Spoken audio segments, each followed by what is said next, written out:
everyone, welcome back to Navora. So this video is gonna be really special. This video में we're gonna be talking about the experience of a fresher versus a dropper. As you all know, ये NEET में मेरा second attempt था, and today we have with us somebody who cleared NEET in their first attempt. I am talking about Harjas Singh Chhavda. He scored 654 marks in NEET. I heard about him and his story of NEET preparation. I was really impressed. He belongs to a village. He started preparing for NEET in his class 12th. And together we're going to answer all your questions related to NEET. Let's quickly get started and invite Harjas. Welcome Harjas, welcome to Navora, and congratulations for scoring such a great score in NEET. Thank you so much. Okay, so my first question for you is, why did you start preparing for NEET in class 12th instead of in class 11th? Actually मैं class 11th में कुछ ज्यादा career oriented नहीं था. मेरा तो ये भी फिक्स नहीं था कि मैं क्लास 11th में जाके बायो लूंगा या मैथ्स लूंगा, तो इस वजह से काफी ज्यादा कंफ्यूज था. क्यों मैं न जानूं क्या है कि जो करना है. पर फाइनली बायो चूज कर लिया. पर ऐसा नहीं था कि नीट देना है या नहीं देना है, मैं कुछ ज्यादा सोच नहीं रहा था उस बारे में. पर क्लास 12th में आके रियलाइज किया कि अगर मैं अभी नहीं पढ़ता तो मेरे को ड्रॉप लेना पड़ सकता, और मैं ड्रॉप से काफी ज्यादा डर गया था. तो 12th में आने के बाद डेडिकेशन के साथ स्टार्ट कर दिया. Okay, that's really good. Why you opted for bio in class 11th or future profession as doctor? So जब मैंने क्लास 11th में बायोलॉजी ली थी तो एक्चुअली मैंने डिसाइड नहीं किया था कि मुझे डॉक्टर ही बनना है. बायो चूज करने के सिर्फ दो रीजन थे जो शायद मैं पहले भी बता चुकी हूँ, कि मुझे बायो बहुत पसंद थी एंड दूसरा कि मुझे मैथ्स बिल्कुल समझ नहीं आती थी. सो इसीलिए bio was the only option. तो ये चीज तो हम दोनों में अपोजिट है, क्योंकि मेरा फेवरेट क्लास 10 तक के मैथ्स ही था और बायो तो कभी पसंद नहीं आई. ये क्या बात करता है यार. So my next question for you, what resources or what coaching did you use for NEET? Actually मैं एक विलेज से बिलोंग करता हूँ जहाँ पर कोई भी कोचिंग नीट से रिलेटेड अवेलेबल नहीं थी. क्लास 12th में मैं अपने विलेज के पास की सिटी के कुछ टीचर्स थे जो ऑनलाइन क्लासेस स्टार्ट किए थे, तो उन्हीं से मैं अपनी कोचिंग लेना शुरू किया. ये सारे लोकल इंस्टीट्यूट्स थे, कोई भी बड़ा इंस्टीट्यूट नहीं था, जैसे आकाश एलेन जैसा कोई इंस्टीट्यूट नहीं था. इंडिविजुअल टीचर्स थे, लोकल कोचिंग थी. So मतलब आपने घर पे रह के अपनी प्रिपरेशन करी है ऑनलाइन कोचिंग के साथ? हाँ, बिल्कुल. That's really good. Next question for you. How you accepted your first attempt failure? तो मेरे फर्स्ट अटेम्प्ट में 577 मार्क्स थे एंड रैंक 32,000 के आसपास था. सो आई वाज रियली क्लोज. मतलब मार्क्स के टर्म्स में तो देखकर लग रहा था कि आई वाज रियली क्लोज, लेकिन जब रैंक देखा तो 2020 में इन्फ्लेशन भी कुछ अलग ही था. 15,000 से सीधा 32,000 रैंक शिफ्ट हो गया था सेम मार्क्स के ऊपर. रैंक देखने के बाद तो समझ में आ ही गया था कि इस साल तो कहीं एमबीबीएस में एडमिशन हो नहीं पाएगा. लेकिन 2-3 दिन लगे उस चीज को समझने में. I talk to my parents and उसके बाद फाइनली आई डिसाइडेड कि ओके, जो हो गया पास्ट में वो हो गया and now we have to move forward. So आगे की प्लानिंग के ऊपर फोकस करना चाहिए instead of cribbing about the past. It's great कि आप इतनी जल्दी ओवरकम कर लिए. मैं तो शायद नहीं कर पाता इतनी जल्दी overcome. What subject for you was the most challenging one and how did you overcome it? For me, inorganic chemistry बहुत ज्यादा टफ लगता था, क्योंकि उसमें एक्सेप्शंस जब आ जाते थे ना, तब पूरा खेल ही खराब हो जाता था. ऐसा लगता था शुरुआत में इतना स्मूथ चल रहा है, सब चीज समझ आ रहा है, फिर अचानक से एक्सेप्शन आ जाता था और सब चीज एकदम गायब हो जाता था कि मैंने क्या पढ़ा था, एक्सेप्शन क्यों आ गया, सारे ट्रेंड्स टूट गए. तो एक्सेप्शन की वजह से इनऑर्गेनिक केमिस्ट्री में बहुत ज्यादा इश्यूज हो रहे थे.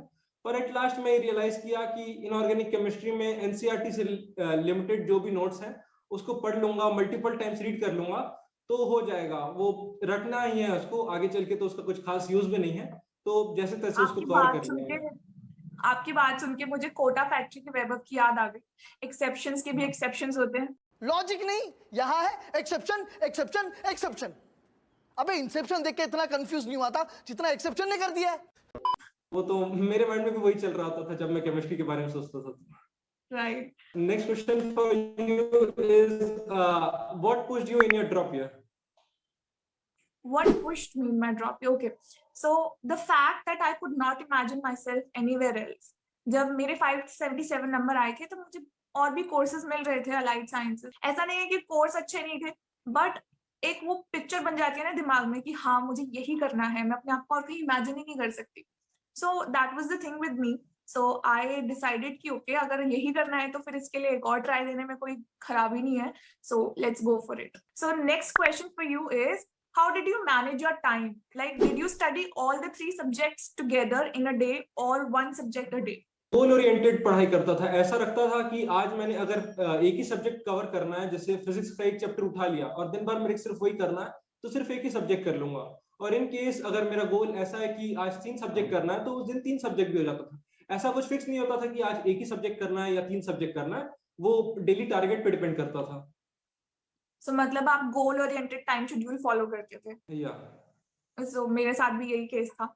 So next question for you is, what was your favorite subject and why it was your favorite subject? Okay, my favorite subject was obviously biology. क्योंकि वो सब्जेक्ट पढ़ते पढ़ते मुझे टाइम का नहीं पता लगता था। बाकी सब्जेक्ट्स में तो ऐसा लगता था कि अच्छा 1 घंटा हो गया, 2 घंटे हो गए, बट बायोलॉजी में कितनी भी देर तक पढ़ सकती थी, because I used to love understanding the concepts and understanding the implications of it. But you love biology? Absolutely, I do love biology. क्योंकि मेरे केस में उतना मतलब पसंद ही नहीं था शुरुआत में तो। The next question for you is, what kinds of distraction did you face and how did you overcome them? Distraction से मैं ऑलरेडी इतना डर गया था, क्योंकि देखो मैं क्लास 12th में शुरू किया तो मेरे पास टाइम ऑलरेडी कम था, और मैं ये रियलाइज कर लिया था कि टाइम कम है और अगर मैं अभी भी डिस्ट्रैक्टेड रहूंगा तो सिलेक्शन तो होएगा ही नहीं। और सबसे बड़ी चीज, मैं ड्रॉप ईयर से बहुत ज्यादा डरता था। मेरे को इतना ज्यादा डर लगता था कि अगर ये फर्स्ट अटेम्प्ट में क्लियर नहीं होता तो मैं ड्रॉप नहीं लिया होता, चाहे फील्ड चेंज कर लेता, कुछ भी कर लेता। तो ड्रॉप ईयर के डर के कारण मैं डिस्ट्रैक्शन से बहुत ज्यादा दूर रहता था। That is great. So you were driven by passion and fueled by fear. The next question for you is, what was the biggest challenge you faced during preparing for NEET? And I want a non-academic answer for this case. So the biggest challenge I faced was maintaining consistency and to believe in myself. जब मैं अपने second attempt में prepare कर रही थी, तो मैं घर से तैयारी कर रही थी। And घर पे बहुत distractions होते हैं, as we all know, हम इतने comfort zone में होते हैं। So that sense of waking up every day and sitting down to study was, quite a challenge. आपको हर दिन खुद को motivate करना होता है कि नहीं, अब बैठ के पढ़ना है, in order to achieve that goal. So that was one of the biggest challenge. But ये है कि baby steps लेते रहो, एक एक दिन पे focus करो, अपने आप को motivate करते रहो, तो वो भी हो जाता है। So that's great. Okay, so next question for you is, as you said that you started preparing in class 11th, right? Class 12th. So आपके साथ क्लास 11th में ऐसा कुछ सिचुएशन था, जैसे रिलेशनशिप्स एंड ऑल, जैसे यूजुअली बच्चों के साथ होता है? ये केस क्लास 11 में था, जब मतलब क्लास 11 में एकदम सीरियस तो था नहीं मैं कि नीट की तरफ ज्यादा ध्यान देना, तो ये सब चीज तरफ भी ध्यान जा ही रहा था। तो क्लास 11 में ऐसा था कि मैं एक लड़की को लाइक करता था, और कुछ टाइम बाद जब हमारी फ्रेंडशिप काफी अच्छी चल रही थी तो मैं उसको आस्क आउट भी कर दिया था। तो उसके बाद ऐसा हुआ कि उसने मुझे रिजेक्ट कर दिया, और ये बोल के रिजेक्ट किया कि मैं करियर ओरिएंटेड नहीं हूँ। और ऐसा था कि वो भी नीट के लिए प्रिपेयर कर रही थी। उसने ये भी बोल दिया कि तुम तो नीट भी क्रैक नहीं कर सकते, आगे चल के क्या करोगे, तो कोई फ्यूचर ही नहीं है हमारा। तो यू वर लाइक, ठुकरा के मेरा प्यार मेरा इंतकाम देखेगी टाइप पर्सन?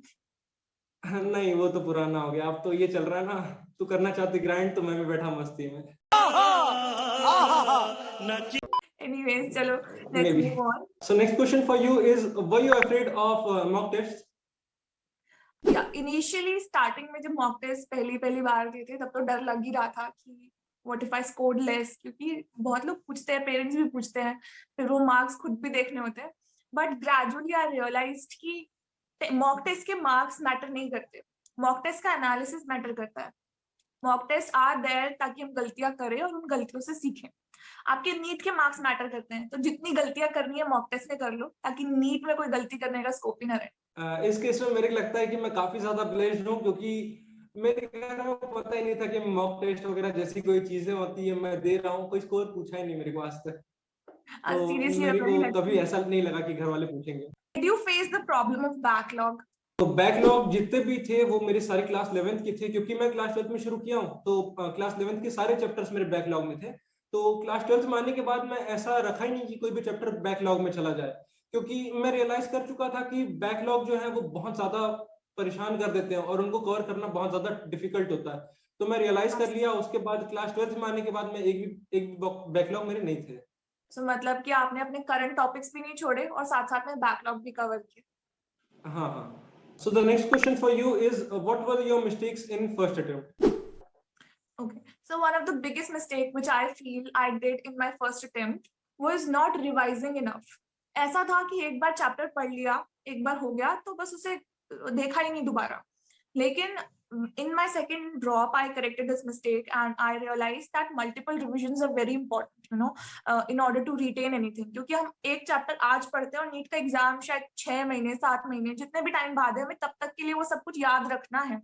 So उसके लिए बार बार रिवाइज करना is very important. So that is one of the biggest mistake I made in my first attempt and I corrected it in my second attempt. Anyway, आपका सेकंड अटेम्प्ट में काफी अच्छा score है, तो फिर वो तो मैटर नहीं करता आपने क्या मिस्टेक्स की. Right. How did you give the test and analyze them? क्योंकि मैं क्लास 12th में शुरू किया था इसलिए मेरा सिलेबस काफी लेट में कवर हुआ, तो मेरे पास काफी लिमिटेड टाइम था टेस्ट देने के लिए. तो लगभग मैं 2 या 3 महीने पहले ही टेस्ट देना शुरू किया और मैं शुरू एनटीए अभ्यास ऐप से शुरू किया था. तो उसमें जब मैं टेस्ट देता था तो एनालिसिस को ज्यादा फोकस करता था. मेरे मार्क्स क्या आ रहे हैं वो मैं कभी सोचता ही नहीं था. कम आए ज्यादा आए वो मैटर नहीं करता था. मैं एनालाइज कितने अच्छे से कर रहा हूँ वो मैटर करता था. तो एनालिसिस के टाइम पे मैं ऐसे डिवाइड कर देता था कि किसी जैसे मिस्टेक्स को मैं सबको डिवाइड कर दिया. किसी में कंसेप्चुअल मिस्टेक हुई या किसी में कैलकुलेशन मिस्टेक हुई. किसी शुरुआत में ज्यादा टाइम लगता था एनालाइज करने में, पर उसके बाद धीरे धीरे टाइम कम होते जा रहा था क्योंकि मिस्टेक्स कम होते जा रही थी. Yeah, as you keep on, analyzing your mistakes, वो time भी कम होता रहता है. Next question for you is your insecurities for NEET 2021 that made you feel that you won't clear this time also. Okay, so one of the biggest insecurity I had was कि मैंने drop लिया था. So drop लेना is not a small thing. किसी के लिए भी अपनी लाइफ का एक साल किसी कॉम्पिटिटिव एग्जाम के लिए निकालना छोटी बात नहीं होती. क्योंकि मेरे सारे बैचमेट्स कॉलेजेस में थे जो भी मेरे साथ के थे students and I was here preparing for NEET. So बहुत सारी बातें होती हैं सोसाइटी में भी, रिलेटिव्स कह लो या नेबर्स कह लो. So people judge you for that you are lagging behind, but they don't actually realize that that person is not lagging behind. They are preparing for a sprint which will take them way ahead of that anyone can think of. But it was okay, when I realized that okay, this is all useless and you have to shut your ears and focus on your goal. वो काफी अच्छा mindset था आपका इस case में, क्योंकि drop में मैं ऐसी चीज से करता था कि लोग क्या कहेंगे. Right. Thankfully मेरे पेरेंट्स भी बहुत सपोर्टिव थे इस चीज को लेकर के. So that was a plus point. What is that one message you would like to give to all the other NEET aspirants listening to you? तो मेन मैसेज ये होता है कि जब मैं स्टार्ट किया, भले लेट स्टार्ट किया, पर मैं डेडिकेशन के साथ स्टार्ट किया. जब मैं डेडिकेटेड था तो मैं हर काम को कंसिस्टेंटली कर पा रहा था, जिसकी वजह से मैं कभी भी डिमोटिवेट नहीं होता था. तो डेडिकेशन और कंसिस्टेंसी ही रीजन था जिस वजह से मैं नीट को फर्स्ट अटेम्प्ट में क्लियर कर पाया और इवन क्लास 12th में शुरू करने के बाद क्लियर कर पाया. तो अगर आप डेडिकेटेड हो और कंसिस्टेंटली तैयारी कर रहे हो तो आप श्योरली इसी अटेम्प्ट में क्लियर कर लोगे. ऐसा कुछ भी नहीं है कि ये बहुत ज्यादा टफ है. बिल्कुल, it all depends how much efforts you put into it. And it was lovely talking to you. I got to learn so much from you and thank you for being here and thank you for sharing your experience.